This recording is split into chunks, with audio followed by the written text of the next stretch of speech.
Good evening, buenas noches. My name is Liz Fernandez, and I am very pleased to be moderating and hosting on behalf of the New York State Association of Independent Schools tonight's panel featuring 3 colleagues from 3 different schools throughout New York State who will share their own lived experiences based on some questions that I've come up with and some questions that some of you have sent in advance. So thank you for those. If you are lucky enough to be watching this video, this webinar rather, live, then great. Please feel free to submit questions in the chat directly to me. And if you are watching a recording, if you have any additional questions that did not come up, we certainly encourage you to reach out to me, jobfair@nysais.org, jobfair@nysais.org. This is the final webinar. We have many others that are also pre-recorded and available on our website, and we are excited to connect with our panelists this evening. We are also encouraging you, if you haven't already taken a moment to listen to the other webinars in preparation for your own search, and in particular to join us on Saturday, March 4th at Columbia Grammar and Preparatory School. I would encourage you to spend some time. It's going to be well worth the investment so that you can really present yourself on Saturday in a way that is very knowledgeable, because there's some great tips and strategies and suggestions from our panelists. And without further ado, I would love to invite all 3 panelists to speak and to introduce themselves. Tell us a little bit about who you are and your pronouns, where you work, role, how long, what type of school is your school, and then if you have any additional roles, by all means share. If you're an independent school parent or an alum or trustee or something along those lines, that would be great. I would like to ask Sophie and Alfonso and then Ashley in that order. Thanks so much and welcome. Thank you once again for donating your time this evening. We appreciate it. Hi, everyone. I'm Sophie Lamb. I use she, her pronouns. I am the middle school math and science teacher at Brooklyn Heights Montessori in Cobble Hill. And I have been there this is my 9th teaching year there. And it's a Montessori independent school, and it's, love it there. And for those, hold on a second, Alfonso. Sophie, can you just take a moment and explain what does Montessori mean? Because there's something very unique about the experience at Brooklyn Heights Montessori that I don't want to just sort of gloss over. Yeah. So Montessori is a teaching philosophy.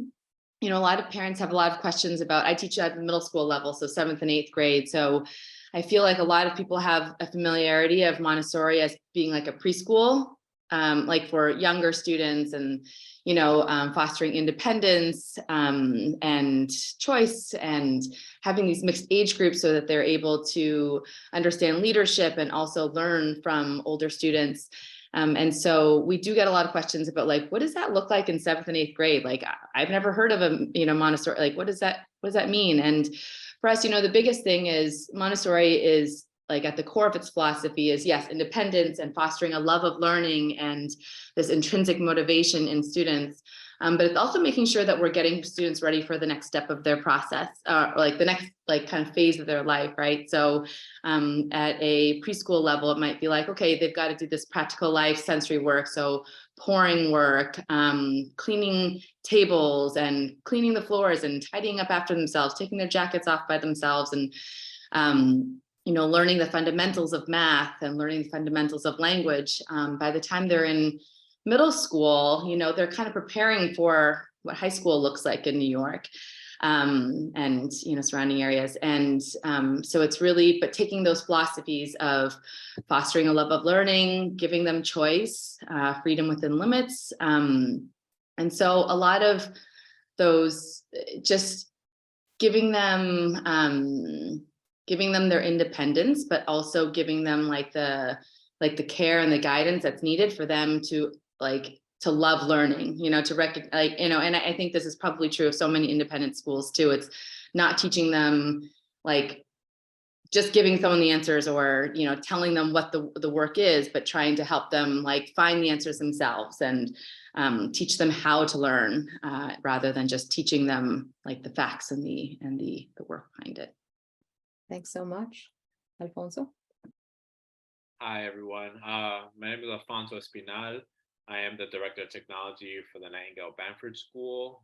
We're a K through 12 all-girls school located in the Upper East Side of New York City. I've been there about 6 years now. I also serve as the advisor to the STEM board and the Latinx Club.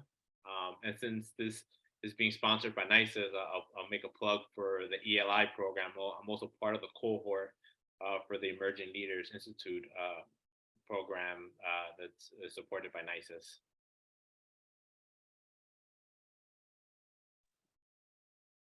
Hey y'all, my name is Ashley Bennett. I'm Director of College Counseling at Emma Willard School, which is in Troy, New York, which is a little bit further upstate than my friends here. I'm in my second year in my post at Emma Willard. I am also an independent school parent. My son is in Montessori school in the primary program at Woodland Hill Montessori, which is in East Greenbush. And then my oldest, who happens to be my sister, but my husband and I began raising her when our mother passed away. She is an Emma Willard alum, and she's now at Bard College. A few things I'm involved in at Emma. Emma is a girls' boarding school, 9 through 12. And so beyond my college counseling duties, I also serve as a dorm affiliate. I'm on dorm duty right now, so apologies in advance if you hear anything going on in the background. Also, I serve as an advisor to a cohort of sophomores, and I lead our BIPOC affinity adult group on campus, among a few other things. Awesome. Well, thank you all. I would love to hear a little more about your professional journey. How did you first get exposed to independent schools? What made you consider independent schools? And what has your professional journey been like that resulted in the position that you're in right now? And of course, if you've previously been employed at another independent school, tell us a little bit about that journey and how you ended up where you are. I think it's always interesting to hear how people go from wherever they were to wherever they are now, and you never know where you're headed to next. But that would be really great. Alfonso, Ashley, and then Sophie. So I guess I started my journey as a technologist when I was a kid. I was part of that generation that grew up with AOL and dial-up, right at the time when the internet and computers started, coming into homes.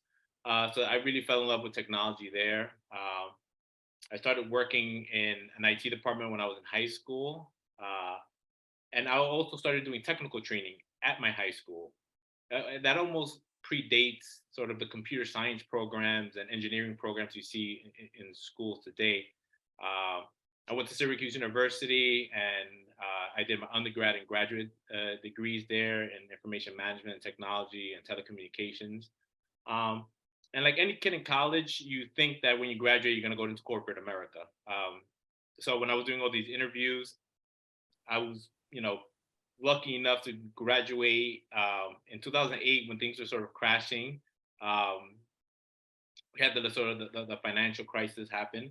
I graduated and I had 2 job offers. I can go to Cigna Healthcare in Hartford, Connecticut, and start earning, $60K a year, or accept this temp job at $25 an hour at St. Luke's School. And because I wanted to begin living my life in New York City, after being away for so long, I chose to go with the temp job. And 15 years later, I'm still in independent schools. That opportunity I got at St. Luke's exposed me to so much. I grew from a young adult going into the professional world, and became a professional there, and specifically a educational technologist. Um, and during my time at St. Luke's, I was there for about 9.5 years. Um, and I really grew. I was a one-man IT department, so that really exposed me to everything from being able to do, help desk support, fixing people's computers and printers, to leading these network infrastructure upgrades, and doing project management and managing relationships with vendors. I really was a jack of all trades, and that really prepared me for the role I would sort of take on at Nightingale. While I was at St. Luke's, an email came across my inbox. It was a job description for Nightingale. I had no intention of. I was not in the process of looking for a job. I read it and I thought that's right up my alley. That night I went home, updated my resume, got an interview, landed the job. And it was interesting because it was a lateral move. I was in I left St. Luke's to be the senior system admin at Nightingale. A year later, my boss left, and everything that I learned at St. Luke's prepped me for being the interim director of technology at Nightingale. Since then, I've become the director of technology there, and I'm leading a small team that sort of oversees this day-to-day support of the school, working on everything related to network infrastructure, to serving on the leadership team at the school. My role is not so much student facing. I'm on the operations side of the school, but every day I go into work, I feel blessed, and I enjoy the projects I work with and the people I learn from every day. So sort of that's what my journey has been over the last 13 years or so. I apologize in advance. I'm not as succinct as Alfonso. I'm trying to think of how I can get it all together.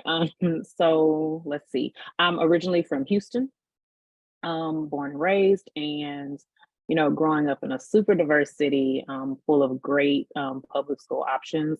I never considered independent school as a child, and also my family didn't really have exposure to know that that was a possibility. I think at that time, families just assume if you can't write the check for it, you can't do it, and so it just wasn't an option in my home. Well, I went off to college at the University of Oklahoma. And while I was there, I wanted a work study job. And so I came from a low income family and I needed to work. And so one of the first jobs I had access to was at the time, it was called the Minority and Engineering Program at OU, MEP, which turned into the Multicultural Engineering Program. But part of that was working in partnership with the admissions office. And so I kind of started learning about the admissions profession at my alma mater, and I really loved it. I was an engineering major at the time. And I thought, okay, this is something I really enjoy. I like meeting people. I like talking about college access. And I like speaking with teens like myself who didn't have exposure to these things in high school because I didn't have a robust college counseling program in my high school. So get to OU, I started working in the MEP office and started developing a love for it, right? And so I'm thinking, I'm an engineering major, but is this something, I'd like to switch over and do? What do you major in to work in an admissions office? And so I spent some time just trying to figure things out. I went on an internship for a railroad company and realized I did not want to be an industrial engineer anymore. So I came back, changed my major to African and African American studies because I was minoring in it. And my advisor at the time asked me, what do you enjoy? And those are the classes I really enjoyed. So changed my major and didn't know what I would do with that, but I knew I loved it and I wanted to pursue it. And so all along, I'm still working in the MEP office. I graduate and I'm thinking, okay, I'm still not super sure what I'd like to do. So grad school, right? And so I started grad school at the University of Central Oklahoma.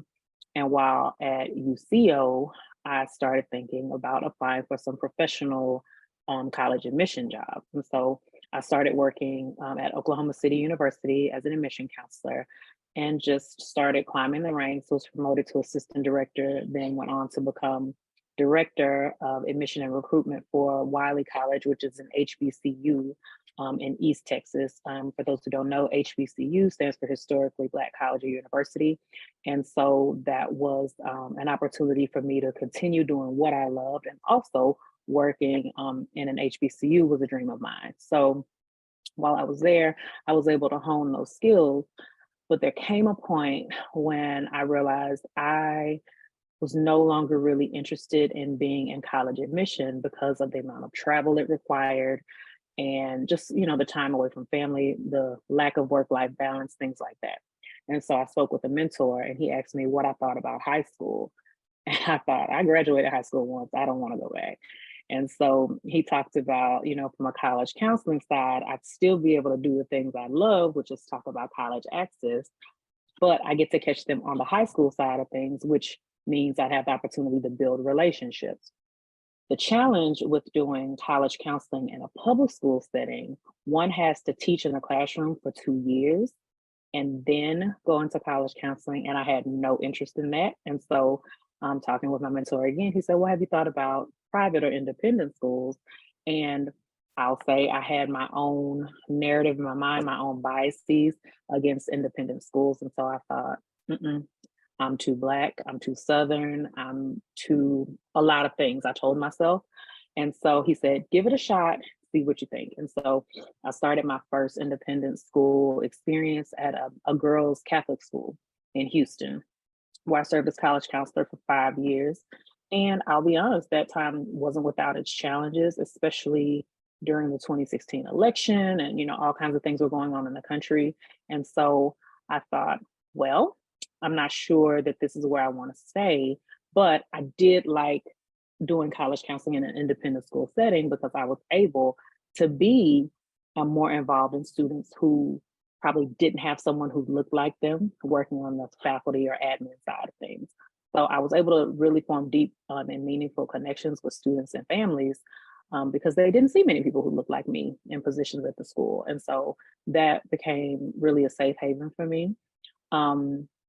Then life happened again. I was working on my doctorate. I also found myself pregnant. I love to say found myself as though I wasn't married and whatever, but I became pregnant and thought, okay, maybe it's time to make another shift. Well, then the pandemic also came along around the same time. And when I was able to work from home, it really reset some things for me, because in a big city like Houston, and I know the New Yorkers are scoffing at big city Houston, but a big city like Houston, you can easily be in the car for 3 hours a day, just getting your child to school, getting yourself to work, and doing it all again to go home. And so I thought, I am not interested in getting back in this rat race now that I've had this time at home. And I realized I got 3 hours back by just not driving 20 miles to get to work, right? And so that started me to thinking, maybe it's time to really look outside of Houston. Let's look outside the state. So talked to my husband about it, and he's the son of a truck driver, so he's always down for an adventure. And so looked at some opportunities, saw the Emma Willard opportunity come up. And so I accepted the appointment in the spring of 2021 and moved to New York that summer. And so I've been at Emma now going into this is my second year. And so I feel like the journey has had many winding roads. And I stay in independent schools because, like I mentioned before, there are students who need to see me. And I feel like the common misconception is all independent school students come from one background. They can all afford to be here. They all are super privileged and all those things. And it's just not the case. And so I really love connecting with those students who have the opportunity to attend these type of schools, but also would love to see people who look like them. Thank you so much. Wow. I echo a lot of the things you said at the end, Ashley. I feel like I think it is definitely a misconception, this idea that, all independent students are, this, and this, and it's just such a big range. And yes, those students exist. They exist everywhere, right? They exist in public schools too, kind of, and that kind of, it's an interesting realization, I think, once you've been in an independent school for many years. I grew up in Canada. I was born and raised in St. Catharines. It's a small city outside of Toronto, like close to Toronto. I say Toronto because it's like what everyone knows. Not diverse at all. It's one of 3 POC students in my high school. So me, it was a Korean exchange student, and then a Black student who was, I think, maybe 3 years older than I was. And I grew up, Canada, the education system, as it's very different. Independent school, the idea of independent schools was so foreign to me when I moved to New York. Where I grew up, in the town that I grew up, everyone went to public school.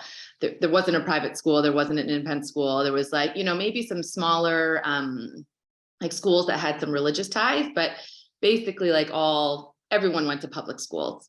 And so when I moved to New York, and I didn't get into education right away, but when I did, and trying to navigate the education system I've only lived in New York, so I don't know what it's like anywhere else, but in New York, it was like, it's this kind of school and this kind of school. And I was like, what is all of this? So it took me a little while. I went to University of Toronto for urban planning, wanted to be an urban planner for a while, graduated with this sense of like, oh my gosh, I'm too young. I'm not sure what I want to do with my life right now. I'm going to move to New York. And moved to New York, and through kind of personal connections, ended up getting a job working in public relations in the fashion industry of New York. And it was exciting. It's definitely exciting part of New York City, and kind of living this life that seemed so different for somebody who grew up in like a small town in Canada. After 3 years of working it, realized I hated my job and was like, I really want to be a teacher. And how am I going to do that now? And I was 24 at the time. And I was like, am I going back to school? What's going to happen? So I kind of just I learned as much as I could. I met with teachers at school, at public schools, at private schools, at boarding schools, kind of around New York, friends of friends.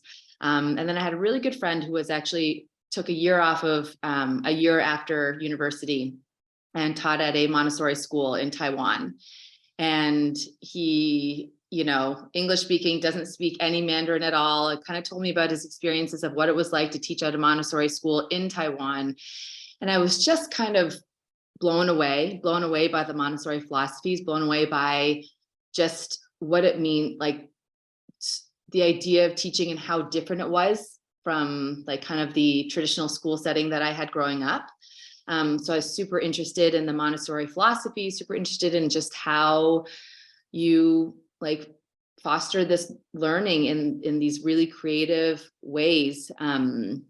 And so I learned a lot about the Montessori philosophies, and then ended up teaching first at a Montessori school on the Upper West Side. It's Twin Park School. It was a preschool. So I taught in a preschool classroom, like 2 to 4 year olds for my first year of teaching. And I mean, I still, when I walk down the preschool hallway of my school, like I look in those classrooms and I look at those teachers and think, I can't believe they do this. They just do this incredible work. And like the calm and the peacefulness of like 23 to 5 year olds in a Montessori classroom just blows me away every time I walk past it. But I did that just to kind of learn and understand what the foundations of Montessori were and what it was at a younger age. So I did that for a year, realized that wasn't the right age group for me, for for myself. So then stepped away from the job, went and got my Montessori certification while doing other kind of odds and end jobs while I was getting that certification. And then ended up at a school in Jersey City, Waterfront Montessori. And it was a smaller school. It's an incredible school where they I would say their groupings were a little bit bigger. So I taught 4th through 8th grade. And it was a Montessori school that also transformed into an IB school. So it was kind of bridging Montessori and the IB program together. And then from there, I saw the job opening at Brooklyn Heights Montessori, which is where I am now. And it was thinking about Montessori and thinking about the importance of educating the whole child, I really wanted to be at a school where, and Waterfront Montessori was fantastic and definitely fostered the growth of whole children, did this amazing job. But I felt like I wanted to think about a school that had a kind of like a big athletics program and a big arts program, and something where I could see, something where I could see all these different parts of education kind of coming together and working together.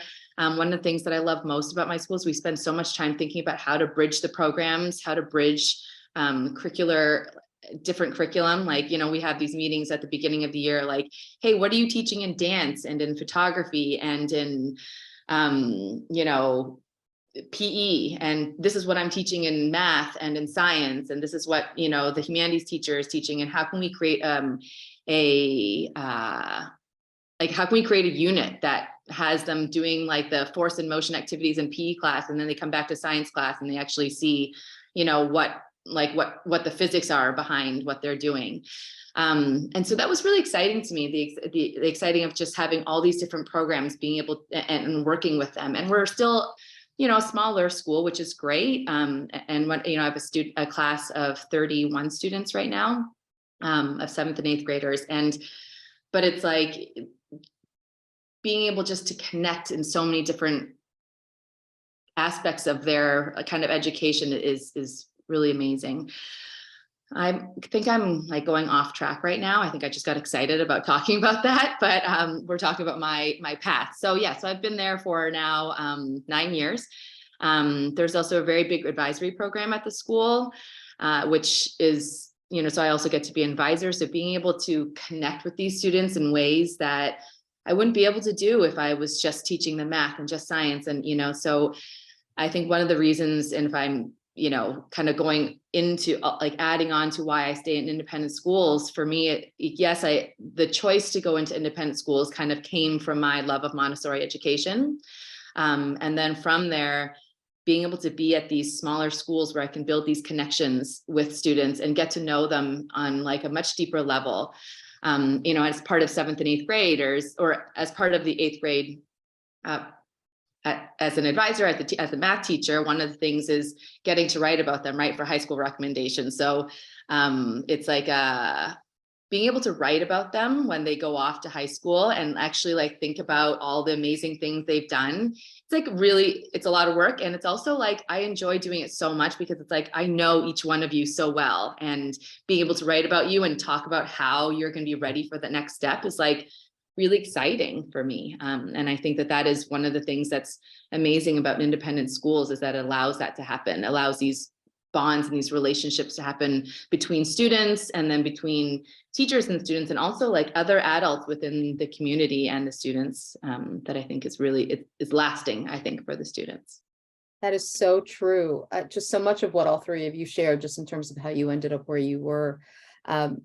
You know, there's always opportunities to think about when you're an adult who really wants to connect with other adults who like being around young people, and then, you know, to connect with young people. And, you know, I loved what you said, Ashley, about initially high school didn't seem like it was interesting, but the core of what you wanted to do around educational access and college access in particular really was, if, you know, you stay true, that's your North Star. And so if you stay true to that, then, you know, it allows you to find different ways. I know that you've each had some professional highlights. And if you could briefly think about what's been a professional highlight for you in the 3 schools that you are currently in your roles, interacting. You can think about any constituency, because, you know, we all know that we work with other adults, and we work with students, and then we work with alumni, and we work with parents. And, you know, so to varying degrees, we may work with some more than others. But I'm just curious, what have been some of your professional highlights? And just know that the question that comes right after that is, what have been some of the professional challenges of being who you are in the spaces that you're in? So let's go to the highlights, with Ashley briefly responding, and then Sophie, and then Alfonso, and then we'll go to the next one, and I'll give you the order then. In general, I would say highlights for me surrounding my profession are kids getting into college, right? Especially the student who didn't think it was possible or didn't think this particular college that accepted them was possible for them. So that is what I always go back to because there's a lot of disappointments in my work because they don't all get what they want, right? But a lot of times they do. And I always lean on those times when I'm struggling through a rough spot. Great example. Great example. I think one of the highlights, and I think about going back to what you said too, Ashley, sorry to keep like piggybacking off what you're saying here, but from what you said, how you answered your last question, I think having students see themselves in you and finding comfort in that is really amazing. One of the first years that I was teaching at the school that I'm at now, there was a student, an Asian student who was adopted by, white parents. And one of the things that they mentioned was like, she's a little bit uncomfortable with her identity. And I was like, okay, I'm like, well, I love being Chinese. I talk about it all the time. Lunar New Year is my favorite day of the year. And so, hey, maybe something will happen from this, like maybe it'll be kind of just being able to see yourself in somebody else and somebody else making everything seem very normalized. Like it's okay if we talk about different foods and it's okay if we talk about different cultures and it's okay if we eat different food at home. And so going from that, and then by the end of the year, she actually wanted to do like a Lunar New Year presentation with me. And that's really special. And last year we had a group of students who actually decided that they wanted to create their own AAPI group in the school, like within the middle school community. And at the end of the year, they invited me to the meal that they were going to have to celebrate the end of the year. And that's definitely a highlight, like just being able to share those moments with students when they're just kind of figuring out like a way to feel comfortable in a space where the majority of the people around them don't look like them. A highlight I would say is happened more recently when around the time when I sort of joined the leadership team or was invited into initially to a few meetings for the leadership team. And it was right around the time when COVID was hitting. And it was right around the time when the incident with George Floyd happened, and a lot of independent schools were experiencing a lot of Black at Instagram pages and things like that, and schools were experiencing multiple crises at once, both a health one related to COVID, and then there was a one related to just DEI in our institutions and sort of what we're doing about that, and to sort of be in a room with different leaders and how they manage that and what the decision making process looked like was sort of just it was like PD in live. I don't know, like in real time. It was just, I was learning so much and being exposed to those conversations and the different perspectives and and sort of being able to contribute myself in the way in whatever way I could was sort of just invaluable. It was a very specific time in our school's histories, but I think in our country as well. And it was nice to be part of an organization that was thoughtfully thinking about how we move forward as it relates to those two types of crises that were happening. Two types of crises that were happening simultaneously to everyone at exactly the same time. Yeah. And nobody had answers. We were all just trying to figure it out. And quite frankly, I mean, systemic racism is very much a part of the lived experience of Black and Brown people in particular within the United States and quite frankly, globally, because we know that colorism exists, in lots of other places. And there have been some really incredible conversations. I absolutely agree with you that unfolded as a result. And I think now, almost 3 years later, I'm really curious where some of the schools are in terms of their statements. Statements are great. What is the action behind the statement? What have you done? What policies have shifted? In what ways have you really thought about curriculum, really thought about hiring, and not just hiring, but investing in people, and then, supporting them as they grow within the organization, within the institution?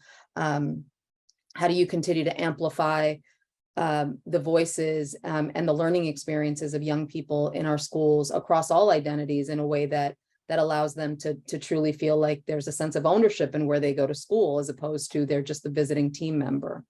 Those are the things that what you just said really resonated for me. So I appreciate hearing all three of you talk about three very different examples of moments where you have had some real great highlights.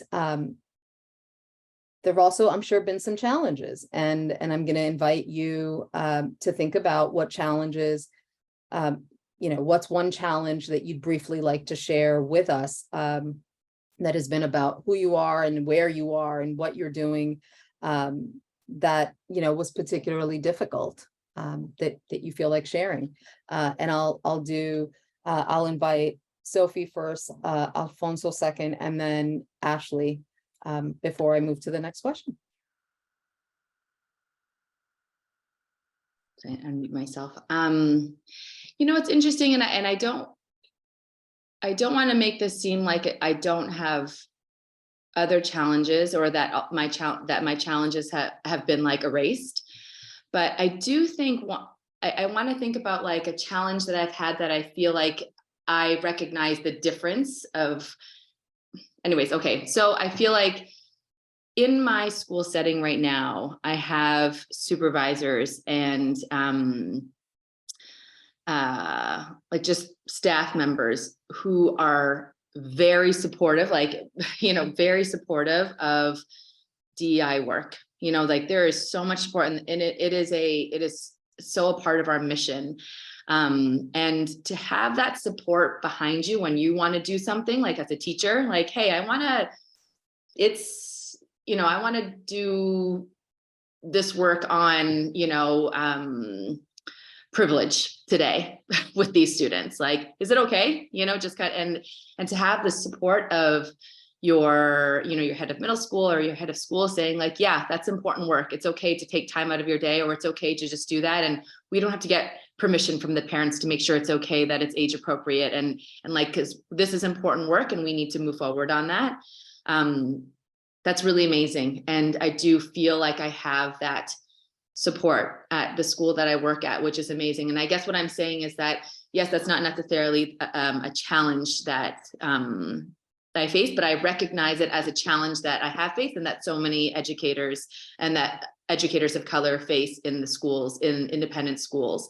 And so it's it's one of those things where when you think about the school that you're teaching, and when you think about the right place for you, to find a place where you feel like the things that you want to explore, or the kind of the diversity, equity, justice work that you want to do, or that's important to you, is also important to kind of the core of the school, like the mission of the school as well. Because I think that becomes a challenge if there isn't a connect between like your own personal mission and the mission and what is important to the school. Because I think it takes a lot of work. It takes a lot of work to educate parents for them to understand why we do the work that we do. But if you have kind of like a front, like a wall of people saying like, no, this is all important, like we all feel this way, that goes a long way and really opens parents' ears up in a way that I think is harder if it's just like kind of one or two teachers kind of, wanting to do something that maybe not everyone agrees with. So. One challenge that I experienced sort of my time in independent school, the sort of this transition from being like a one-man IT department to being part of a team and actually leading a team. For so long, the only person I really depended on was me. And it's easy when you do it your way, and that's the way you like it. and there's no one there to sort of tell you otherwise and things like that. But then when you join a team and you're actually trying to lead that team, you have to sort of put your trust in other people, and you have to provide that support to those people, and you have to have moments of leadership and vision, and you have to try to help put people in places where they're successful and support what their dreams are or their goals are and things like that. And then there's moments where you have to have like tough conversations, and I'm like the worst at that. But it's growing, and I've learned how to do it little by little. But it's super challenging. So I would say that sort of transitioning from like just worrying about me to not have to worry about people who I oversee, and making sure that um, I do a good job at that, because it matters in people's experiences at the school. And I think Sophie alluded to that, sort of what she was saying. In general, Liz, I want to make sure I'm understanding the question correctly. Challenges that we've experienced because of our identity in independent schools. Is that well? Okay. That could be one way that somebody chooses to answer that question. It could be because of your identity. I mean, I thought Alfonso did a good job of articulating his experience because of his role, and some of the challenges that presents. So you can go in whatever direction. So then I think I will speak to challenges of being a Black woman in my role. And I do want to call a few things out. So not only am I a Black woman, but I'm also a dark-skinned Black woman.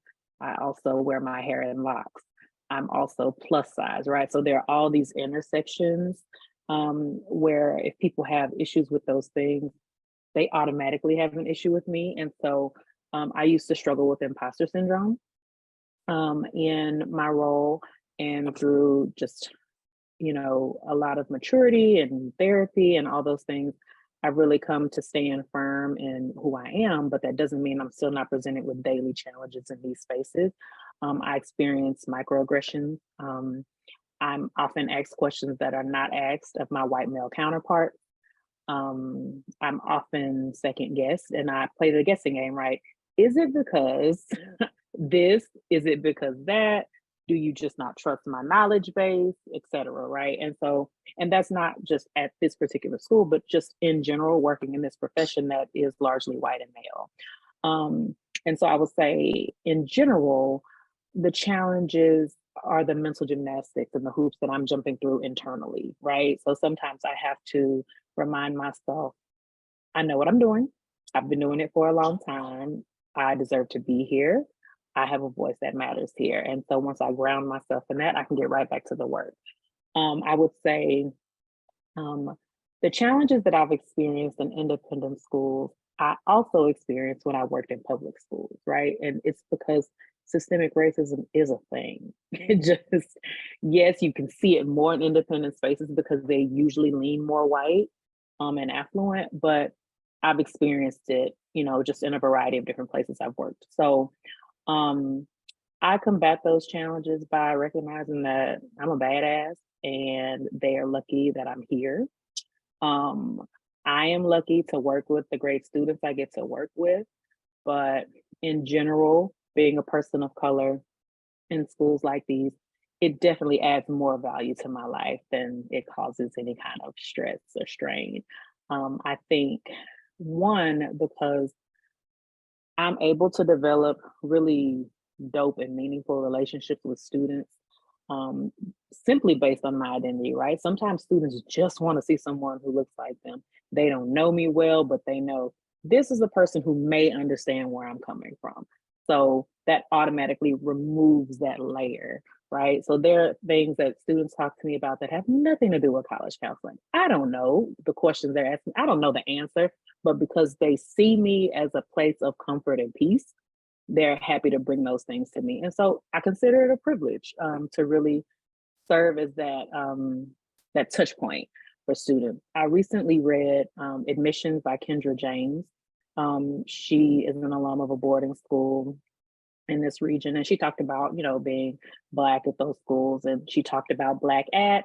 And before I started my role at Emma, I went through the Emma Willard Black at post because I wanted to know what I was getting myself into. And I will say so many things that she wrote about rang true, but she also talked about, the major benefits to her life for having access to opportunities like that. And so I think, again, for me, the benefit outweighs the cost. I don't know that I'll always be in independent schools. I still consider myself a young 41. So my career may wind in, a lot of different ways, but I'm really glad I'm here. And I think I can do really deep and meaningful work here despite the challenges. So I was snapping before because, and Alfonso and Sophie didn't see, but I was snapping down here. I should do it up on screen. There's so much of what you each shared really resonated with me. And I know it's going to resonate with people who are viewing this webinar because, there's that voice inside our heads that sometimes makes us second guess or question ourselves. It happens for some more than others. And it just, it's just part of our lived experiences, I think, around a variety of elements. Alfonso, I wanted to bring your voice in because I really appreciated the way Sophie and Ashley talked about that connection, that cultural connection, that racial or ethnic connection with students. You mentioned at the beginning that you also are an advisor to one of the groups on campus. There's a group around the connection with technology, and then there's also the Latinx group. And I was wondering if you could talk a little bit about your experiences advising both, and what have been some of the moments when there's that you actually gain something from the experience of advising the Latino student group in particular as an adult, because the assumption is, we don't need those kinds of spaces. And the reality is that for some of us, they're actually what keeps us there. So. So I will speak to the STEM, being an advisor to the STEM board first. Being that I am a technologist, I remember being in college in my classes and it being predominantly male.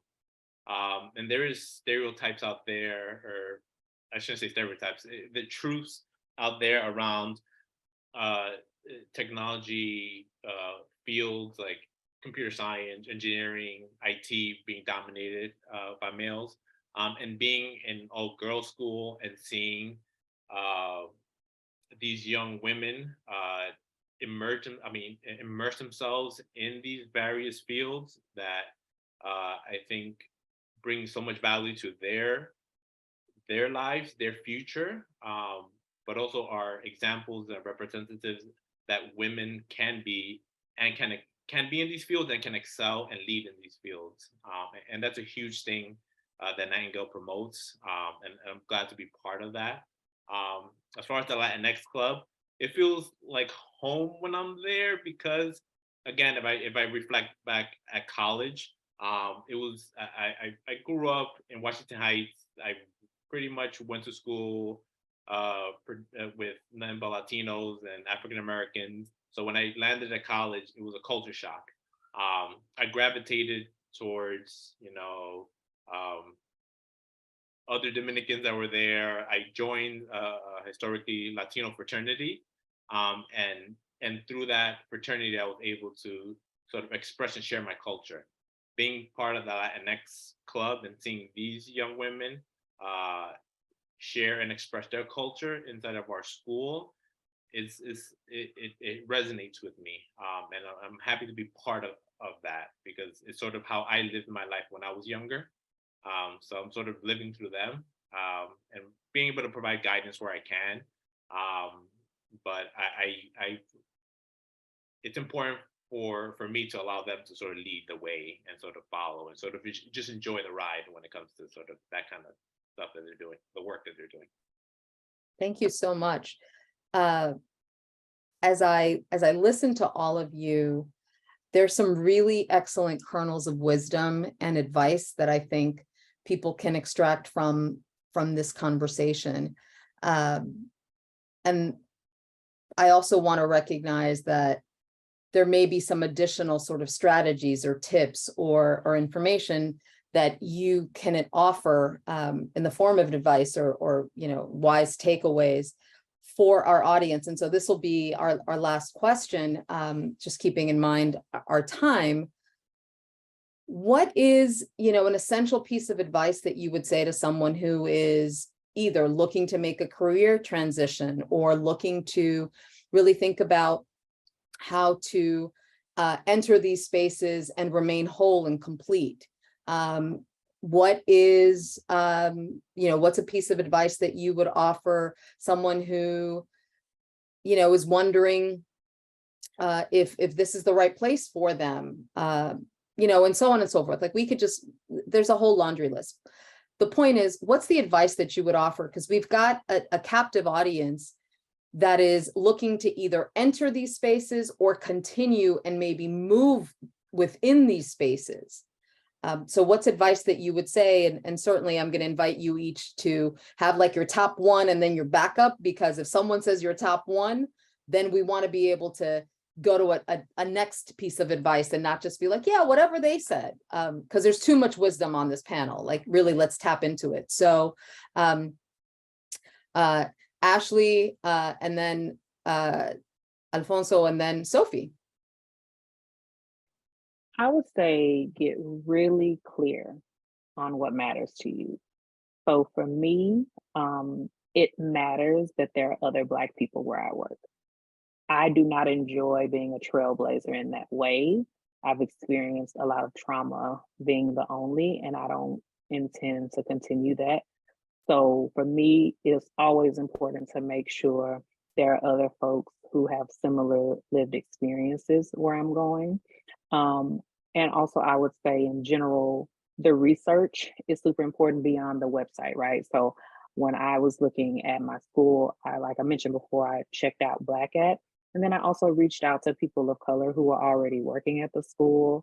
And I asked those questions that were really important to me, because not only was I moving myself, but I'm moving my family from one of the most diverse cities in the country to upstate New York, right? And so I want to make sure my large Black husband is safe on this campus. I want to make sure my young Black son will be safe walking the campus and won't be treated poorly because he's a young Black boy.